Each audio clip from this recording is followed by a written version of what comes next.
Hey everyone, back again. Today we're going to finish off Ngũgĩ Thiong'o's Decolonising the Mind. And before jumping into it, we're going to start with chapter 2 and then we're going to work to the end. But if before jumping into it, go and watch part 1 if you haven't already. If you have, you know the drill. I'm David. Consider helping out where you can, especially by donating to one of the organizations listed below to help Palestinians and Lebanese people from the Israeli apartheid regime. So please consider doing that if you can, and also getting involved in any other movements going on, or any other thinking about donating in any other parts of the world where people are being exploited, where people are experiencing colonization. This is a crucial moment, especially when reading a text like this, to make sure that colonialism never happens again. I know that that's a very romantic and naive way to look at it, but it has to be something we continually oppose everywhere. And that I think that Israel's relentless violence against Palestinians has been very much a wake-up call for so many people. And if the concern and if the activism stops there, then that's a problem. It has to extend to every other occupied people or occupier, and to turn the gaze back against them and to put power and pressure on them and our own governments to oppose them. But yeah, and beyond that, if you feel like liking, sharing, and subscribing, that'd be great. But if not, do your own thing. You live your life. I hope you just keep tuning in and listening. I hope it's useful to you, because all your comments are super useful to me. Rock and roll, sound like a deal? Awesome. Let us continue here from chapter 2, the language of African theater. And here Ngũgĩ begins by describing how a woman from Kemerutu village asked him to offer his knowledge to the community, because Ngũgĩ was a university prof at the University of Nairobi. At least he was. The University of Nairobi at the time. This was in the early 70s. And yeah, this woman just showed up at his house, and she kept he said he was too busy, he couldn't really agree to it. And she kept showing up. I don't think it was every day. I think it was every few days or once a week, just asking if he'd be willing to share his knowledge. And eventually he was like, well, I guess I will do it. And it turned out to be one of the best decisions he ever made. And just for a little bit more background, Kemerutu is one of the many British-created villages that were meant to separate people, meant to sequester the people from the Mau Mau, which was the Freedom Army in Kenya, which was in operation from about 1952 to 1962. And people debate whether or not they had a significant impact. Maybe they don't debate that. They debate whether that was the singular cause for Kenyan independence in 1963, but it seems like, how could it not be? But the British were essentially creating these communities that were spread apart and separate from one another to divide the people. Common colonial tactic. And these, create these communities, you bestow some with some privileges, others with not. It creates discontent, it creates animosity, and people go after one another as a result. It's so pernicious. Now, Ngũgĩ, when he took up this role, specifically, he was tasked with helping to produce theater at the Kemerutu Community Center. It was like a community education and cultural center where drama and theater, really, for him, this was great, because drama and theater were such an important part of Kenyan culture way before colonialism. And so, many communities would conduct rehearsed rituals to commemorate tools, the mysteries of life, renowned warriors, and so on. And so, for example, the Agikuyu perform a ceremony called Ituika. God, I hope I pronounced that right. Every 25 or so years, that marked the handing over of power from one generation to another. And it would last 6 months. And what a beautiful thing. What a beautiful, beautiful thing. This once every 25 years ceremony to commemorate a generational shift. It's a really profoundly something I'll never really understand the significance of because I have no knowledge of it, but it, just reading it on the page, it invokes in me this this sense of wonder and my own sense of how rituals and how traditions are so important for people's connections to themselves, to the past, and to the future. And so drama and theater are things that were totally baked into Kenyan culture and were not just the product of colonialism. It was part of their lives and cultures, but it wasn't what was different. And this is such a Western thing. What was different is that it wasn't reserved for certain places, like in a theater. And this is something I've been thinking about lately, and I try to avoid giving my own opinions too much, or just my own thoughts. But in the West, we have such a strange relationship to things like art and music and culture and everything like that, where because of capitalism largely, and because of other logics of colonialism and of Western progressivism, what I'll just call as that, we create zones for certain things. We're like, it is over there that music will happen. It is over here that theater will happen. It is over there that, dance will happen. And when things are divided like this, it just makes it ripe for capitalist exploitation, where it's like, okay, well, if you want to be exposed to music, you have to pay for it. And his approach to theater and the broader Kenyan approach to it was much more democratic. It was about mutual cooperation, not only between humans, but between animals and humans as well. Nature and humans, not reserved for certain spaces, but was something that happened out in the open, which we'll talk about a little bit more in a bit. And colonialists, obviously, tried to erase these traditions and rituals just like they tried to erase language. It is one of their tools to make sure, one of their efforts to make sure that indigenous cultures and identities are erased in favor of colonial ones.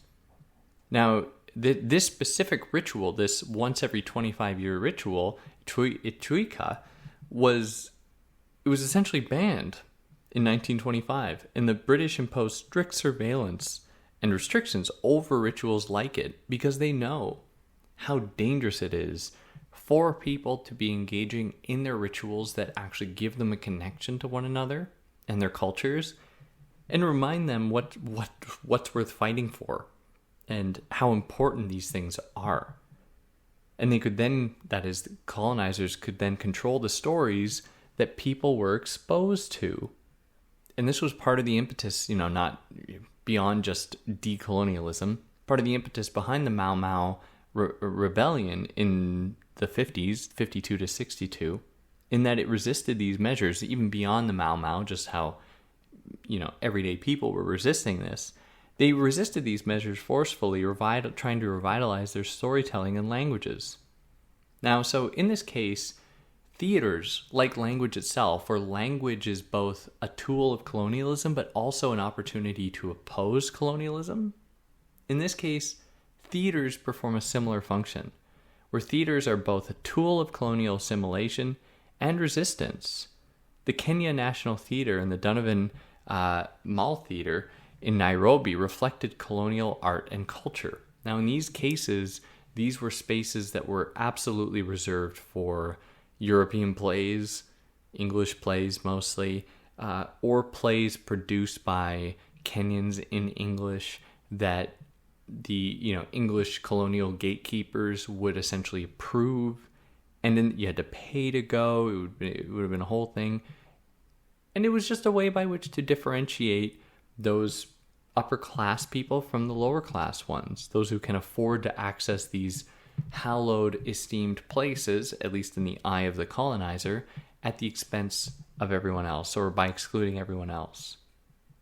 Now, theater would then become a site of struggle, of both an effort by colonizers to assimilate the people through theater, but also of the colonized people, in this case Kenyans, resisting that colonialism through their own understanding of theater. So resistance efforts not only sought to use theater space for Kenyan art, but to break from the confines of the theater space altogether, to perform drama, and to make it accessible to all. Now, in the 1970s, the Kamirutu Community Center was the Kenyan antidote to the colonial capture of theater. And Ngũgĩ writes, "It was the peasant and workers from the village that built the stage. It was just a raised, semicircular platform backed by a semicircular bamboo wall behind which was a small 3-roomed house that was meant for like storage and changing and dress and everything."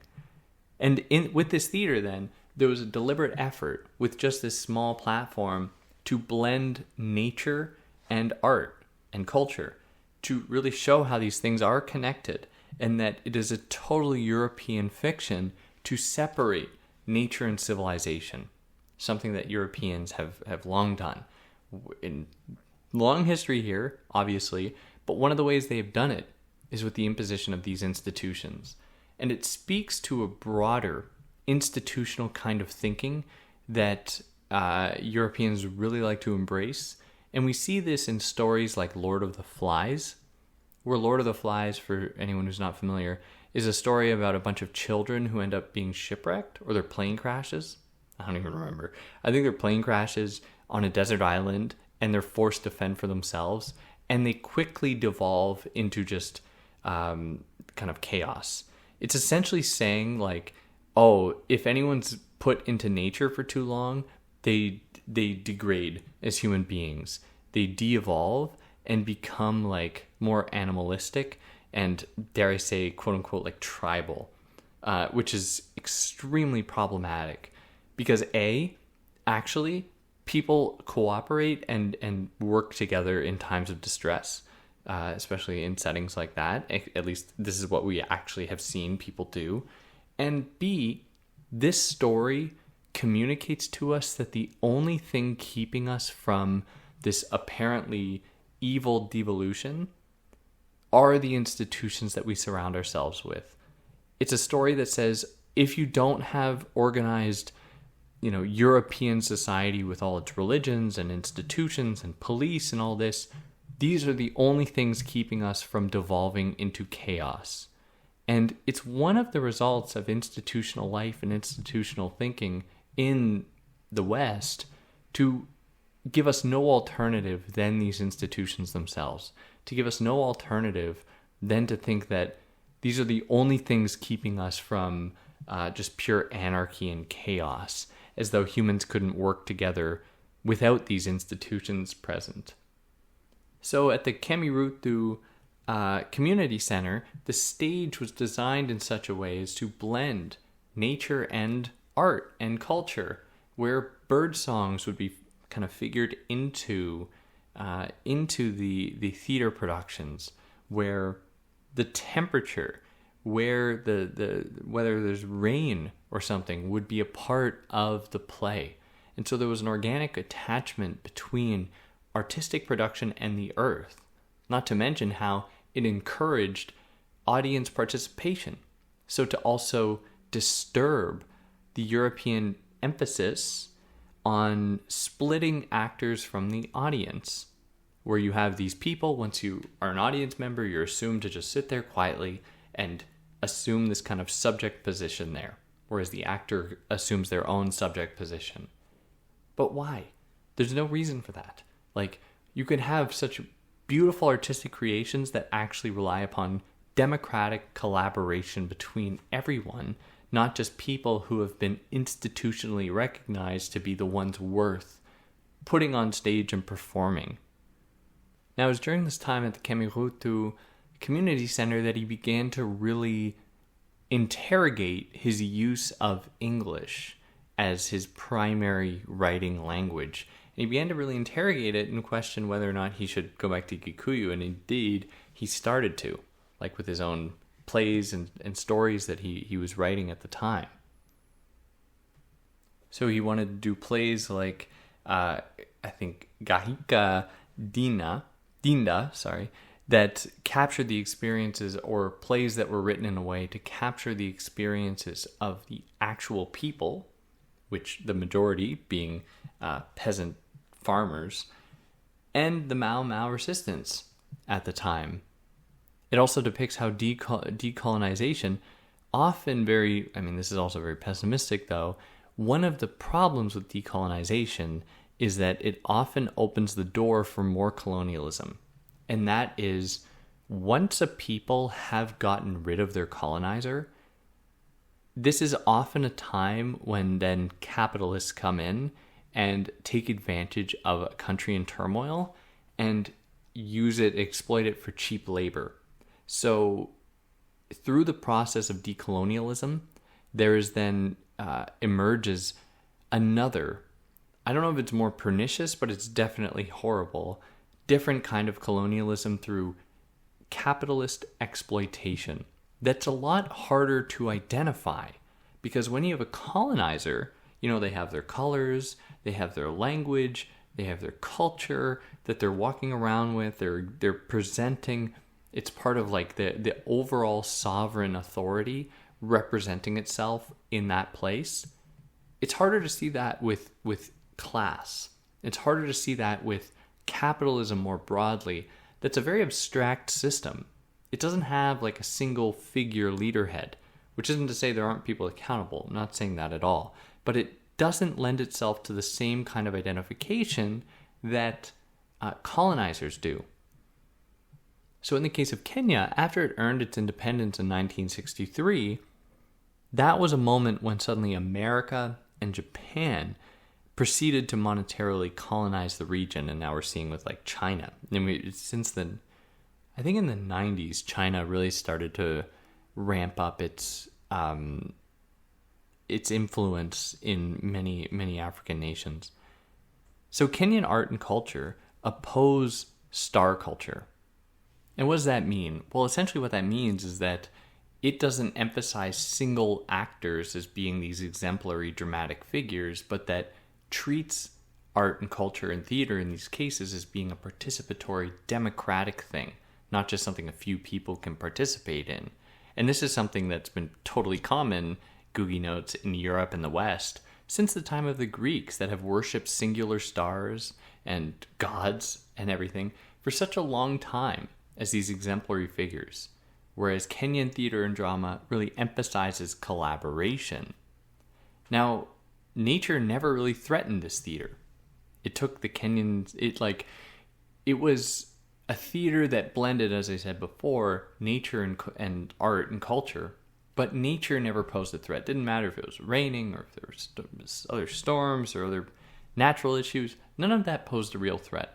The only real threat came when the Kenyan government imposed fines for gatherings to put an end to these kinds of, collaborative meetings for the production of cultural artifacts for these people. And in 1977, Ngũgĩ was jailed for a year. And after that, he went into exile. He was in prison for a year, and he spent that time writing. He was forced to write on toilet paper because they made really sure, and this is a common thing with political or intellectual prisoners, to make sure that they don't have access to writing.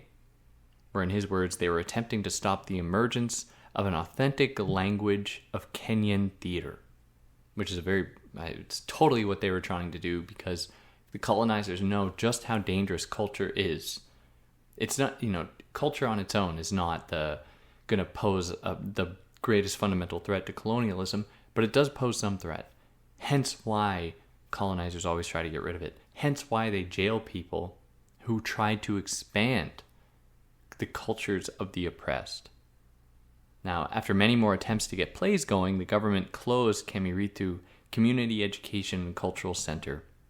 But in his words, the real language of African theater is to be found in the struggles of the oppressed, for it is out of those struggles that a new Africa is being born. And that puts us here into the third chapter, the language of African fiction. Now, while in prison, Ngũgĩ made the conscious choice, really officially, to write almost exclusively in Gikuyu, which, as I mentioned a moment ago, he had to do on toilet paper, because they made sure that the artists and writers didn't have access to writing. And they've long done this for political prisoners, where one of the things, even when he was there, that he remarks on is that it is a way by which to detach certain people from the rest of their people, so as not to grow organically with them, not to be seeing them all the time and being with them and thinking about that experience and giving it a voice in writing and in speech and in thought. Now in prison, one of the things that he wondered about, which I think is really it's commendable, was whether his students of that year before he was jailed actually went and read the text that he had required them or requested they read, where he got them to read. He was requesting they read The Wretched of the Earth from Thiong'o and Lenin's Capitalism is the Highest Form of Imperialism. Or is that the other way around? Whatever. He's getting them to read the Lenin and Thiong'o pieces. And he was wondering, I told them to read it. I don't know if they went and read it. I hope that they read it as he's sitting in prison, realizing just how accurate these texts are in understanding his own life, and hoping his students have engaged in those texts to understand his experience and the broader experience of all Africans in the face of colonial power. And one of the points of imprisonment is to make sure they don't have, like I said before, this attachment with, in this case, his students, but also his community, because they pose a fundamental threat, especially academics. And it was also a transformative moment for his thinking on colonialism and imperialism. As a committed Marxist, he draws upon Marx a whole lot, Ngũgĩ sees some benefit to industry. He sees that industry can bring with it the possibility to optimize production so that people can actually provide very easily for themselves and for their communities. But he acknowledges that such benefits are only made possible by exploiting people all across the world, which is one of the difficult things to convince people about capitalism, is that, they're confronted with all the good that come from it, that is specifically people who benefit from it. They're presented with all the good that comes with it, and one of the mystical things about capitalism is that it conceals all of the horror that is required to actually produce the thing that you're buying, like how the certain kind of lithium that is made available in mines in African nations is being exploited by exploiting in the most horrendous conditions so many different people. How cheap labor in Bangladesh and India and China allows so many people in the United States and Europe and the rest of the quote-unquote West to acquire all of their commodities for pretty cheap. All of this is going on. So Ngũgĩ recognizes, and this is one of Marx's points, is to say that capitalism isn't all bad. Capitalism provides some necessary knowledge things about how the world works, how the economy works, and all that. But it's ultimately quite bad. It's ultimately horrible, and it must be abolished. But in this case, he recognizes, and he's really pointing to the fact that all of the privileges afforded by capitalism are only made possible because some other people, the majority, are suffering and being exploited. Now, the history of capitalism is, among other things, the history of appropriation. And so many of the greatest developments, technologies emerged from, not from capitalists, but they emerged from the people trying to satisfy various different needs, like how to do agriculture, how do aqueducts work, basic tools, the kinds of things that people have been using for thousands of years, way before capitalism, happened from the people. And capitalism steps in and starts to appropriate these objects, and it's I'm going to use these tools, and I'm going to buy up all the land to make sure no one can work on the land unless they pay me to work on the land. And so capitalism is a de-skilling system that takes away people's abilities to sustain themselves and creates the conditions that in order for people to live, they must participate in that system. So this is how people, even in the most privileged positions, who are they work their 40 hours a week, they got their 2 days off on the weekends. If, again, I'm talking about what is a minority of people who only work that much. But even those people are duped into thinking that as a human being, we need to work 40 hours a week to sustain ourselves. Humans don't need that much labor to sustain ourselves. But because it's not actually in the service of sustaining ourselves or of making products that we can individually sell, but because we're getting exploited, then we are forced to work so much more to make up for that loss. How we're being exploited, how we're losing so much money along the way. Now, given capitalism's history of exploitation, Ngũgĩ asks, why should not the African peasantry and working class appropriate the novel? Why shouldn't they take advantage of the novel as a way to turn back that gaze, turn back that authority against the colonizers? Where missionaries helped to guarantee that most of what was published in Africa was the Bible. So, there was an infrastructure for publishing things. There was knowledge of novels as a kind of structure. Why not use it against the colonizer? And in writing, he started writing a book called, in prison, he started writing a book called Ketani Mutarabaini, which translates to, just because you may be more familiar with the English edition, is Devil on the Cross in English. And this is a book about like a number of different thieves and criminals who are kind of duped into coming together. It's a commentary on the exploitative nature of capitalism and what it does to people, divides them, encourages them to become thieves and crooks and all that. And I haven't read this book, but it's a very important book in Kenyan history, where you notice that it became so important that people would be reading it on the bus. Families would come together to read it. There'd be people in town. The minority of people who could actually read would read it to other people. And it was such an important text because it just gave a language to the experience of colonialism and capitalism on Kenyan people. But in writing the book, though, he realized quite quickly how difficult it was going to be to write everything in Gikuyu, because capitalism is a new thing. Colonialism and European cultures are a new thing. And there wasn't necessarily always Gikuyu words for all those things that he's trying to describe. Not to mention just the difficulties when it comes to translating between English words into Gikuyu, or the difficulty in writing itself, where Gikuyu wasn't a written language. So how was he supposed to come up with this kind of structure? Or it didn't have a firmly established writing culture and writing system. How was he supposed to then transform what were just oral words into written ones? These are some challenges he had to really confront, because before him there was a few examples, a few other writers in Kenya who'd written in Gikuyu, so he didn't have a whole lot of material to really draw from. And like I mentioned, I think in the last episode, is that Gikuyu is very tonal. It relies a lot on inflections and tone and all that. And so written words struggle to capture that element of communication. Now, of all the different European literary styles he was accustomed to, he believed that stories within stories more closely mirrored the way people tell stories in Kenya, versus the more linear approach.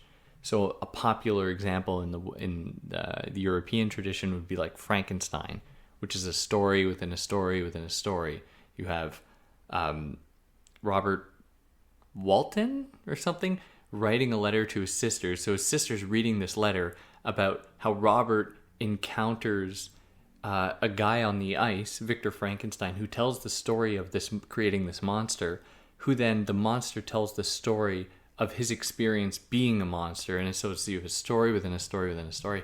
And this style most resonated with Ngũgĩ in the writing process. That is, it most closely mirrored Kenyan artistic style and the art of storytelling there. And this is the style of his book, Grain of Wheat, and Devil on the Cross, Ketani Mutarabaini. Now, the other challenge he confronted was making his writing appealing to people living under colonialism. These are people who experience this every single day. And so he was like, why are they going to read about it? Like, what is that about? How can I claim to be offering anybody anything new? And what would he offer that wasn't just immediately apparent to everybody around him? But the book, like I said, it was super popular. It was extremely popular in Kenya. It gave so many people a language and a way to understand their experiences that before then was not really made available. That is, he really put into words, at least using the novel against the European colonizers, to disseminate these ideas to a broad audience. And many people took it up. It was made into a communal oral tale and has been translated into many languages, including many African ones like Igbo and Yoruba, and a sign, not to mention Japanese too, and English, a sign of an emerging African literary identity as well, which would kind of be a hybrid form. It would be adopting this tool of writing and the novel to write back against the empire, to challenge the empire with their own tools. And that puts us here into the final chapter, chapter 4, The Quest for Relevance. Now, reflecting on a tense academic debate at the University of Nairobi in 1968, Ngũgĩ notes that both Eurocentric and African scholars agreed on the need for both European and African literature in the university's prospective English department. Now, how this went was that it was at the University of Nairobi, late 60s, and some scholars wanted to open an English department, and so they were like, we think that English is like essentially just European. And a few days later, a number of African Kenyan scholars were like, this is really messed up. Like, what you're saying is ridiculous to suggest that English as the study of literature just assumes European. It just points to Europe. So this created a huge schism in like what should be taught in literature departments, what should be taught in English. Now they both sides acknowledged that there needed to be both European and African literature or literary examples to include, but where they disagreed was in the priorities and what would be the standard in this department.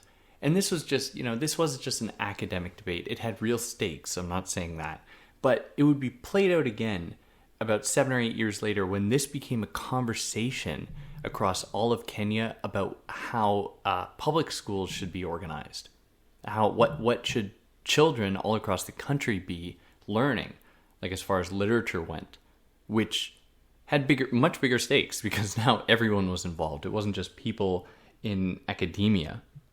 And this would consolidate essentially what would happen after World War II, where English studies became commonplace with the established University of London in Uganda, Nigeria, Sierra Leone, Ghana, Kenya, and so many other nations, where now European English education was just imposed on these people.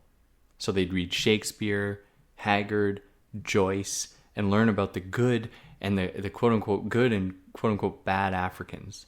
That is, those who cooperated versus those who did not cooperate with the colonizers, essentially the story that they were told. And beyond just African literature, Ngũgĩ specifies that it should center the people, and therefore the lower classes, as we mentioned last time, that just writing and speaking in the original language is not enough. It has to also reflect the actual experiences of the people. And like I said, this became a national issue in the mid-1970s when the government was trying to impose English as a standardized language across all public schools, all schools in Kenya. And it was so messed up. And now the issue became a national one, right? And suddenly an entire apparatus was born equating Afrocentric views with Marxism. What I mean by that is that anyone who opposed the colonial imposition of English, anyone who was trying to reclaim African identity, African culture, or cultures, was branded as a Marxist. Because at the time, mid-1970s, there's pretty much what you said. If it was someone who challenged power in any way, you just called them a Marxist, and that was it. End of discussion. Now, it also showed how the intellectual, media, and political classes normalize colonial power. This is what this book on the politics of language in African lit has really been about. And in his words, it's been about the national democratic and human liberation.